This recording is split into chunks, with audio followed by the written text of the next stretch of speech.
Hey everyone, welcome to तथास्तु ICS. I hope you all are doing good. आज international organisation की series में जिस ऑर्गेनाइजेशन को के बारे में हम बात करने जा रहे हैं, पिछले 2-3 सालों में सबसे ज़्यादा हमने उसी के बारे में सुना है, क्योंकि एक जो इवेंट आया, जो एक अनफॉर्चुनेट इंसिडेंट पूरी दुनिया के साथ हुआ पैंडमिक के रूप में, कोविड-19 के रूप में, उसके बाद दुनिया भर के देश इनिशियल टाइम को याद करो कि सभी लोग एक चीज़ का जो वेट करते थे वो ये था कि डब्ल्यू की कोई कमेंट्री आए, डब्ल्यू बताए कि कितना जल्दी ये पेंडेमिक, कितना जल्दी ये कोविड-19 खत्म होने वाला है या कम होने वाला है इसका असर। ठीक है, तो आज हम वर्ल्ड हेल्थ ऑर्गेनाइजेशन के बारे में बात करेंगे और सारी बातें हिस्ट्री से शुरू करके कि कब इसका फॉर्मेशन हुआ, क्या इसके अच्छे पॉइंट्स हैं, क्या चैलेंजेस हैं, और अगर कुछ चैलेंजेस हैं जो कि हर ऑर्गेनाइजेशन में कुछ ना कुछ होते हैं, उसी तरीके से डब्ल्यू में भी हैं, तो अगर कुछ चैलेंजेस हैं तो उनको किस तरीके से एड्रेस किया जा सकता है और आपका मेंस का आंसर एक अच्छी तरीके से तैयार हो जाएगा। एंड इवेंचुअली वहां पे भी आपको एक वे फॉरवर्ड देना होता है, या आप अपनी सर्विस में जाओगे वहां पे भी जाके आपको एक विजनरी थॉट के साथ काम करना होता है, तो उसी तरीके से यहाँ पे भी आप कुछ सजेशंस है वो दे सकते हो। ठीक, हिस्ट्री से शुरू करते हैं। अप्रैल 1945 से कहानी शुरू हुई थी, जब कई सारे पॉलिटिशियंस इकट्ठा हुए थे सैन फ्रांसिस्को में, यूनाइटेड स्टेट्स में। क्यों हुए थे? क्योंकि सेकेंड वर्ल्ड वॉर खत्म हो गया था और यूनाइटेड नेशंस का फॉर्मेशन होने वाला था। अब जब 1945 में सभी लोग इकट्ठा हुए, तो जब यूनाइटेड नेशंस का फॉर्मेशन हुआ और ये सारी चीजें बात हो रही थी, तब दो कंट्रीज के लीडर, ब्राजील और चाइना, इन दो कंट्रीज के लीडर्स ने ये कहा कि ग्लोबल पॉलिटिक्स तो ठीक है, लेकिन एक ऐसी ऑर्गेनाइजेशन होनी चाहिए जो ग्लोबल हेल्थ पे ध्यान दे।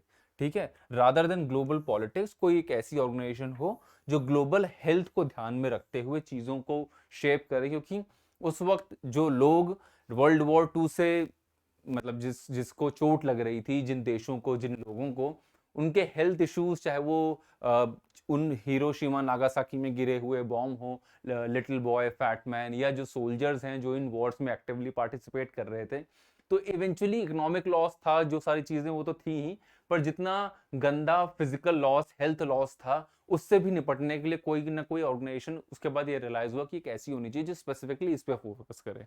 ठीक, तो one specifically devoted global health rather than global politics organization should be there. World health organization इसी मुद्दे पे ध्यान में रखते हुए 3 साल बाद इसके बारे में और चर्चाएं हुई, और इवेंचुअली 3 साल बाद 7 अगस्त 1948 को डब्ल्यूएचओ का फॉर्मेशन हुआ। इस बार आज से 2-3 दिन पहले, अभी ये 11 अगस्त को वीडियो रिकॉर्ड हो रही है, तो 75 साल पूरे हो चुके हैं। तो अगर कोई भी ऑर्गेनाइजेशन का जब ऐसे टाइम पूरा हो जाता है, 25 ईयर्स, 50 ईयर्स, 75 ईयर्स, तो वो यूपीएससी के लिए बहुत प्यारा हो जाता है। ठीक है, तो उसे आप और ज्यादा ध्यान दो उसके बारे में, एग्जाम में आने के इसके चांसेस भी हैं। तो डब्ल्यूएचओ का मैंडेट क्या है, क्या काम करता है ये specifically? WHO, world health organization, has a comprehensive mandate to guide and coordinate international health policy. International health policy को गाइड करे और उसी के बारे में जो भी रूल्स एंड रेगुलेशंस है वो बनाए। इवोल्यूशन किस तरीके से हुआ? तो ओरिजिनली डब्ल्यूएचओ का काम ये था कि जो भी वुमेन और चिल्ड्रन की हेल्थ है या उनके न्यूट्रिशन है, उसके बारे में वो ध्यान दे। और इवेंचुअली सैनिटाइजेशन, मलेरिया, ट्यूबरक्लोसिस उस वक्त की रियलिटी था। ठीक, टीबी की बीमारी उस वक्त बहुत ज्यादा प्रमुख थी, बहुत ज्यादा लोगों की जान इस चक्कर में जाती थी इवेंचुअली। ठीक है, तो इस इन इन चीजों के ऊपर ध्यान देने की कोशिश की डब्ल्यूएचओ ने इनिशियली, तो इस काम से शुरू हुआ और आज इसका रोल्स एक्सपैंड होकर काफी सारी चीजों में चला गया है। जेनेटिकली मॉडिफाइड फूड, जो जीएम क्रॉप्स हैं उस तरफ, क्लाइमेट चेंज की तरफ, tobacco and drug use, road safety, तो इन सारी चीजों में इसने एक्सपैंड किया। बट इवेंचुअली वर्ल्ड वुमेन और चिल्ड्रन की हेल्थ के बारे में, और ट्यूबरक्लोसिस और मलेरिया और सैनिटेशन, इन सारी चीजों के बारे में बात करता था।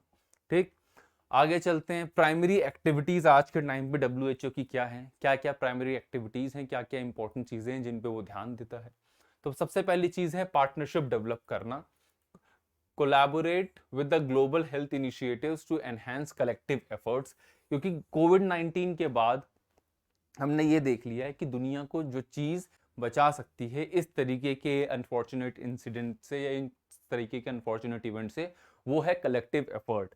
क्योंकि अब कुछ अगर ऐसे फैल रहा है कि जो चीज इटली से शुरू हुई थी वो इंडिया, पाकिस्तान और इन सब जगहों तक फैल गई, पूरी दुनिया में फैल गई, तो अगर सोल्यूशन, प्रॉब्लम जो है वो ग्लोबल हो चुकी है, तो जो सोल्यूशन है उसे भी ग्लोबल होना पड़ेगा। और ग्लोबल होना मतलब कलेक्टिवली एक साथ एक चीज पे यूनानिमस डिसीजंस के साथ आगे बढ़ना। ठीक। तो इन पार्टनरशिप्स को डेवलप करने का काम, दुनिया के अलग अलग देशों को एक टेबल पे लाने का काम WHO का है। Conducting research, engaging in research to inform evidence based health policies, जो हेल्थ पॉलिसीज बनाई जाए वो एविडेंस बेस्ड हो। कई बार वैक्सीनेशन की बुराई इसलिए की गई है क्योंकि बहुत सारे पॉलिटिशियंस अलग अलग देशों के, या अगर आपको पता हो कि रॉबर्ट एफ कैनेडी जो जॉन एफ कैनेडी के भतीजे हैं, नेफ्यू हैं, तो उन्होंने बहुत ज़्यादा वैक्सीनेशन के खिलाफ बोला है। इस वक्त वो डेमोक्रेट पार्टी की तरफ से प्रेसिडेंशियल कैंडिडेटसी के लिए भी आगे अपना नाम डाल रहे हैं। तो इस तरफ बहुत सारे लोग हैं जो ये बात कर रहे हैं कि जो हेल्थ पॉलिसीज बने या जो वैक्सीनेशन इस वक्त आई है इसके बारे में प्रॉपर रिसर्च होनी चाहिए और उसके हिसाब से ही काम आगे होना चाहिए। तो उस रिसर्च के लिए एक स्पेसिफिक ऑर्गेनाइजेशन WHO है। Settling norms, establishing global health norms and standards for effective health care. कुछ ग्लोबल हेल्थ नॉर्म्स होने चाहिए, ठीक है, कि ये चीजें हैं, ये स्टैंडर्ड्स हैं जिन्हें आपको फॉलो करना है, तो उससे आप इतना बच सकते हो। या इस तरीके से, जैसे ये बार बार कोविड के वक्त था कि अब आप बार बार अपनी आंखों को मत छुओ, बार बार फेस के पास अपने हाथों को मत लेके जाओ, ठीक, मास्क लगाओ। तो ये कुछ तरीके के ग्लोबल स्टैंडर्ड्स थे जो WHO ने स्टैब्लिश किए थे। तो उसी तरीके के नॉर्म्स हर फील्ड के साथ, जैसे एड्स की बात होती है तो उससे रिलेटेड किस तरीके से उसे उससे प्रोटेक्ट किया जा सकता है, बचा जा सकता है, तो वो भी WHO की कुछ गाइडलाइंस, कुछ नॉर्म्स हैं। तो इस तरह की चीजें। Providing technical support offers expertise and support to countries for health programs. Health programs के लिए उन कंट्रीज को सपोर्ट करना जिनके पास टेक्निकली वो इतने साउंड नहीं है कि वो इतनी रिसर्च कर पाए अपने लिए, तो उन कंट्रीज को। Monitoring health trends, tracks and analyse health trend world wide for informed decision making. कि वही जो आजकल आर्टिफिशियल इंटेलिजेंस काम करता है कि जो भी आप डिसीजन ले रहे हो वो आपके पुराने पैटर्न से डिराइव्ड होना चाहिए और उसके बेसिस पे काम होना चाहिए, ठीक है। तो उसी तरीके से एक ट्रेंड को ट्रैक करे और आगे उसी हिसाब से सजेशन दे, ठीक। अगली बात करते हैं कि how is the WHO governed. WHO जो फंक्शन करता है वो किस तरीके से गवर्न किया जाता है, किस तरीके से चलता है, कि उसके बारे में बात कर लेते हैं। हेडक्वार्टर इसका स्विट्जरलैंड जेनेवा में है। 6 रीजनल ऑफिस हैं और लगभग 150 कंट्री ऑफिस हैं इसके, ठीक। दुनिया को ब्रॉडली 6 रीजन्स में बांटा हुआ है, उसके हिसाब से 6 रीजनल ऑफिस हैं, 150 कंट्री ऑफिस हैं, 194 इसके मेंबर कंट्रीज हैं और हेडक्वार्टर इसका जेनेवा स्विट्जरलैंड में है। It is controlled by delegates from its 194 member states who vote on policy and elect director general। ये 194 लोग इस पॉलिसी पे आके अपनी हामी जब भरते हैं, अपनी रजामंदी जब भरते हैं, तो वो पॉलिसी आगे की तरफ इम्प्लीमेंट होती है। और जो इंसान जो जिस पोजीशन के थ्रू इन सारी चीज़ों को चलाया जाता है वो होता है डायरेक्टर जनरल। इस वक्त इथियोपिया के फॉरेन मिनिस्टर टेड्रस एडेनन गेबेरियस, कुछ ऐसे करके नाम है इनका, प्रोनाउंसिएशन अगर खराब है तो आई एम सॉरी।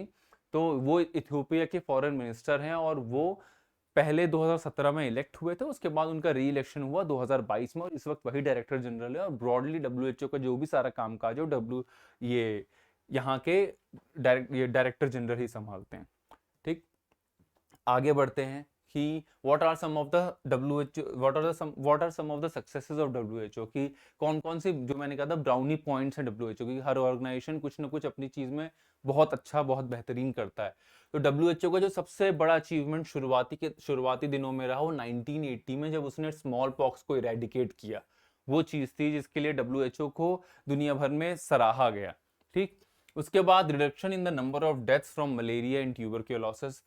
वो एक टाइम ऐसा था जब बहुत ज्यादा जाने जा रही थी, खासकर टीबी की वजह से। अब वो नंबर घट के बहुत ज्यादा कम हो चुका है, लेकिन इंडिया ने तो टीबी को बहुत ज्यादा झेला है, ठीक है। और इवेंचुअली यही था कि जो लंग्स और इन सारी चीजों में खराबी आ जाती थी, तो वो कोई प्रॉपर मेडिकेशन ना होने की वजह से वो बीमारी बस ये कि ठीक तरीके से इलाज ना हो पाने की वजह से वो टीबी बढ़ता चला जाता था, खराब होता था। तो इन दोनों चीजों में काफी, जो नंबर ऑफ डेथ्स इनकी वजह से होती थी उसमें काफी रिडक्शन आया। इंडिया में ने इससे स्पेसिफिकली फायदा उठाया और उसका सबसे ज्यादा क्रेडिट WHO को जाता है। Development of vaccine and treatment for HIV, AIDS, polio and other disease. India polio मुक्त होने के लिए पूरी कोशिश और ये सारी चीजें हैं। HIV और एड्स की जब भी बात होती है तो उसके रिगार्डिंग भी जो जिस तरीके से इस चीज से बचा जाता है, क्योंकि एक टाइम पे ऐसा था 90s का दशक जो था वो, या 80s का जो टाइम था, जहां अमेरिका में बहुत ज्यादा ही इस चीज का डर लोगों को सताने लगा था। तो वहां पे भी डब्ल्यूएचओ ने की गाइडलाइन रही, जिसकी वजह से बाकी कंट्रीज को इसका फायदा हुआ। Provisions of technical assistance to the countries to improve their health systems, बाकी कंट्रीज अपने हेल्थ सिस्टम को किस तरीके से इंप्रूव कर सके, ये डब्ल्यूएचओ की जो टेक्निकल असिस्टेंस है उसके चक्कर में पता चला। Coordination of global responses to health emergencies, और हेल्थ इमरजेंसीज जब आ जाएं, जब किसी तरीके की हेल्थ इमरजेंसी आ जाए तो उससे निपटने के लिए कोलैबोरेशन चाहिए, कलेक्टिव एफर्ट चाहिए, और उन कलेक्टिव एफर्ट के लिए डिफरेंट डिफरेंट मेंबर्स को एक टेबल पे लाने का काम भी डब्ल्यूएचओ ही करता था। तो ये अलग अलग सक्सेस पॉइंट्स थे कि इरेडिकेशन हो गया स्मॉल पॉक्स का, टीबी और मलेरिया से उनकी जो डेथ होती थी लोगों की वो कम हुई, एचआईवी एड्स और पोलियो के वक्त जो प्रॉब्लम्स थी उसमें कमी आई, टेक्निकल असिस्टेंस देता है दूसरी कंट्री को जिससे कि वो कंट्रीज अपनी प्रॉब्लम से निपट सकें, और अगर कोई इमरजेंसी सिचुएशन आ जाए, कोई हेल्थ इमरजेंसी आ जाए तो कोऑर्डिनेशन बनाता है लोगों के बीच में, ठीक है, कंट्रीज के बीच में।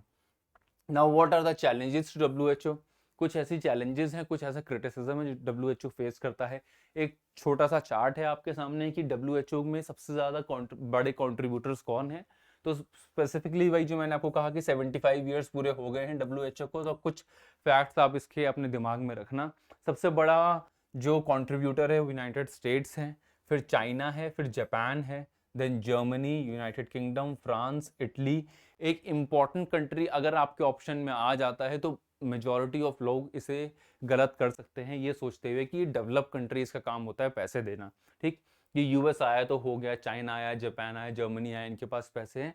एक जो कंट्री टॉप 8 में है वो है ब्राजील, हालांकि डेटा 2020 का है, 31 मार्च 2020, लेकिन एक बार आप फिर भी इसे चेक कर लेना। लेकिन एक जो कंट्री डेवलपिंग कंट्री है वो ब्राजील है, इसमें 7.1 मिलियन डॉलर्स के आसपास पैसा ये कंट्रीब्यूट करता है, ठीक है। So what are the challenges, lack of funding, funding की बहुत ज़्यादा कमी है, ये बहुत सारा पैसा नहीं है अगर देखा जाए बाकी ऑर्गेनाइजेशंस के कंपैरिजन में। सिर्फ 57 मिलियन डॉलर्स या 28 मिलियन डॉलर्स, अब ये उतना भी ज़्यादा नहीं होता है, ठीक है। तो फंडिंग की कमी है, political interference and lack of coordination by the members, ये दो चीज़ों में दिक्कत है क्योंकि जो कंट्रीज इसका पार्ट हैं वो किसी ना किसी बात से पॉलिटिकली जो लीड करती हैं, जैसे चाइना और यूएस के बीच में लगातार प्रेसिडेंट ट्रंप ने इसे चाइनीज वायरस और इस तरह की चीज़ें की जब कोविड-19 आया ही था। और जब आया ही था तब डब्ल्यूएचओ के ऊपर बहुत ज़्यादा ये सवालिया निशान बार बार उठते थे कि वो चाइना के बहुत ज़्यादा करीब है, उन पॉलिटिकल फंडिंग्स, उन फाइनेंशियल फंडिंग्स के लिए उसने अपने पॉलिटिकल एफिलिएशंस चाइना के साथ बहुत ज़्यादा कर लिए हैं, ठीक। तो उस तरीके से मेंबर कंट्रीज के बीच में जो कोऑर्डिनेशन है उसकी कमी होती थी, और पॉलिटिकल इंटरफेरेंस होता था कि कंट्रीज अपने हिसाब से कुछ चीज़ों को आगे रखवाना चाहती थी, ठीक है। तो और वो चीज़ें अभी भी देखने को मिलती हैं। इसके अलावा इनएफिशिएंट ब्यूरोक्रेसी, जो एडमिनिस्ट्रेशन है डब्ल्यूएचओ का वो बहुत ज़्यादा ऐसा नहीं कि अपनी बात किसी भी, ब्रॉडली वो रिकमेंडेटरी फोर्स ही है कि वो रिकमेंडेशन ही दे सके। तो जो ब्यूरोक्रेसी है या जो एडमिनिस्ट्रेशन है वो बहुत ज़्यादा इफेक्टिव नहीं है। चेंज के खिलाफ रेजिस्टेंस, जैसे कि हर सोसाइटी में है या हर कंट्री देखता है कि कोई भी एक बदलाव आता है तो उसमें एक रेजिस्टेंस आता है, तो उसी तरीके से डब्ल्यूएचओ में भी जो चेंजेस हैं, जो इन समस्याओं को टैकल करने के लिए चेंजेस लाने की बात करते हैं, उसमें रेजिस्टेंस दिखाता है। And the spread of new and complex disease, अब जिस तरीके से कोविड-19 अभी वापस आयरस की बात हो रही है कि एक नए तरीके का कोविड आ रहा है, तो कोविड के बाद तो बहुत ज़्यादा ये हो गया कि ये वायरस म्यूटेट करता रहेगा और आता रहेगा, और ये अगर बार बार आता रहेगा तो एक चैलेंज के तौर पे है जो डब्ल्यूएचओ के सामने बार बार खड़ा होता रहेगा, क्योंकि ये एक ऑर्गेनाइजेशन है स्पेसिफिकली हेल्थ पे बात कर रही है। Now what are the reforms, what could be those reform जिनकी वजह से डब्ल्यूएचओ को इम्प्रूव किया जा सकता है, ठीक। तो सबसे पहले है reserve force for of public health workers, public health workers की एक रिजर्व फोर्स हो कि अगर कोई ऐसी प्रॉब्लम आ जाती है तो ये कंटेजन फोर्स है जो एकदम से सामने आएगी, प्रॉब्लम जिस मात्रा में, जिस बड़ी नंबर में आएगी उसी की तरीके से ये सोल्यूशन के तौर पर उसके आगे खड़े होंगे। Creation of public wealth for ensuring rapid deployment of expertise during the health crisis, जब हेल्थ क्राइसिस इस तरीके की आई तो ये फोर्स रहे और इस फोर्स में कुछ एक्सपर्ट लोग हैं जो जिनके नॉलेज का फटाफट से यूज किया जा सके। Second is establishment of 100 million emergency fund, अब 100 मिलियन डॉलर का इमरजेंसी फंड इंडियन रुपीस के हिसाब से लगभग ये 800 करोड़ के हिसाब आसपास होता है, 800 करोड़ के आसपास। तो उसको अनेबल किया जाए, उसे स्टैब्लिश किया जाए, और स्विफ्ट फाइनेंशियल सपोर्ट सिस्टम है उसको इमिडिएटली एफर्ट में लाया जाए अगर कोई दिक्कत ऐसी आती है, या स्विफ्ट सिस्टम से डब्ल्यूएचओ को ज्यादा अच्छी तरीके से जोड़ा जाए। बैंकिंग सिस्टम में होता है, स्पेसिफिकली यहाँ पैसा ट्रांसफर नहीं होता है, बट दो बैंक्स के बीच में इंफॉर्मेशन का ट्रांसफॉर्मेशन होता है, कि क्योंकि बैंकिंग सिस्टम जो है वो ट्रस्ट नेटवर्क पे चलता है, इसीलिए उसकी बुराई बहुत सारे अभी जो ब्लॉकचेन और क्रिप्टो और ये सारे लोग इसकी बुराई इसलिए करते हैं क्योंकि बैंकिंग सिस्टम ट्रस्ट पे ही चल रहा है, बाकी किसी चीज पे चल नहीं रहा है। तो खैर वो तो दूसरा टॉपिक हो जाएगा, लेकिन ये जो स्विफ्ट फाइनेंशियल सिस्टम है ये इस तरह की बात करता है कि बैंक्स, एक बैंक ने दूसरे बैंक को ये कहा कि हाँ मेरे पास पैसा आ गया, तो उस ट्रस्ट फैक्टर पे चलता है, तो इस चीज पे, और इसी से रशिया को जब बाहर किया गया था तब रशिया को बहुत ज्यादा दिक्कत हो रही है, उसने ब्लैक सी ग्रीन डील से उसने अपना नाम वापस ले लिया कि मैं किसी डील का पार्ट नहीं बनूंगा क्योंकि मुझे इस सिस्टम से बाहर कर रखा है, मुझे फाइनेंशियल लॉसेस बहुत ज्यादा हो रहे हैं। ठीक, तो इसीलिए इस सिस्टम को बहुत ज्यादा इंपॉर्टेंट बोला जाता है और इसे इंटीग्रेट करने की बात की गई है। Third is incident management system. Implementation of an incident management system allows quick placement of medical responders, equipment and suppliers on the site, enable coordinated and efficient emergency response। efficient emergency response हो, coordinated response हो, और अगर कोई ऐसा management system आए जो incident पे जाकर उस तरीके का काम कर सके, चाहे वो मेडिकल रिस्पॉन्डर्स हो, चाहे वो उस तरीके की इक्विपमेंट्स हो, चाहे वो सप्लाईज हो। ठीक, फोर्थ पॉइंट जो एक चीज रिकमेंड की जाती है वो है global treaty on pandemic prevention, कि अगला कोई और पेंडेमिक ना है उसको प्रिवेंट किया जाए। Rare special sessions in 2021 initiated drafting of a global treaty on pandemic prevention, preparedness and response. And इसका मेन एम ये है, its main aim is to enhance international cooperation and coordination during pandemics. Pandemics के दौरान जो international cooperation है और coordination है, जो अलग अलग कंट्रीज पॉलिटिकल और जियोपॉलिटिकल लाइंस पर डिवाइडेड है, उन्हें साथ में लाया जा सके। And strengthening of international health regulation IHR। 2022 में असेंबली एग्रीमेंट हुआ जिसे यूएस ने लीड किया और उसने IHR के आइडिया को प्रपोज किया, international health regulation. It focuses on increasing the member states accountability during the disease outbreaks. ठीक, कि जिन जगहों पे, जिन कंट्रीज में ये डिजीज का आउटब्रेक हो, क्योंकि हो सकता है कि ये किसी लैब की मिसफंक्शनिंग, मिसकंडक्ट के चक्कर में हो रहा है या किसी ब्यूरोक्रेटिक फेलियर के चक्कर में हो रहा है, तो जहां पे भी हो रहा है उस कंट्री की जवाबदेही रहे। And it aims to improve the global disease surveillance and response mechanism, कि जो अगर ऐसी कोई आउटब्रेक आ जाता है तो उसकी तरफ रिस्पॉन्स जो है वो बेहतर तरीके से हो। ठीक है, तो ब्रॉडली यही है WHO, और इसी के बारे में हमने बात की है कि वो 1945 में जब यूनाइटेड नेशंस की मीटिंग के दौरान दो कंट्रीज, कौन से दो कंट्रीज है जो मैंने सबसे पहले टाइम में बताया था उनका नाम आप लिखो, कि उन दो कंट्रीज ने साथ आके बोला कि ग्लोबल पॉलिटिक्स के अलावा ग्लोबल हेल्थ पर ध्यान देने के लिए एक ऑर्गेनाइजेशन आए, और वहां से फिर WHO की कहानी शुरू होती है, जो 1980 में स्मॉल पॉक्स के एरेडिकेशन के बाद HIV, AIDS, polio, tuberculosis, malaria और इन सारी चीजों में अपना सिग्निफिकेंट कंट्रीब्यूशन देता है। और आते आते आज कोविड-19 के टाइम पे जब वो आया और जब इतनी बड़ी सिचुएशन थी, तो ये समझ आया कि कुछ लूप होल्स इस ऑर्गेनाइजेशन में भी हैं, कुछ चैलेंजेस इसके सामने भी है, जिसे एड्रेस करने के तरीकों को हमने ब्रॉडली देखा। 5 से 6 तरीके हैं जिनकी वजह से चैलेंजेस एड्रेस हो सकते हैं। ठीक, 75 साल पूरे हो चुके हैं WHO के स्टैब्लिशमेंट के। तो आई होप इस सेशन के बाद कोई भी फैक्चुअल या एनालिटिकल क्वेश्चन या कोई चैलेंजेस को एड्रेस करने के लिए कोई क्वेश्चन आता है तो उसका एक फेयर आइडिया आपके पास होगा। ठीक, मिलते हैं अगली वीडियो में। Until then take care.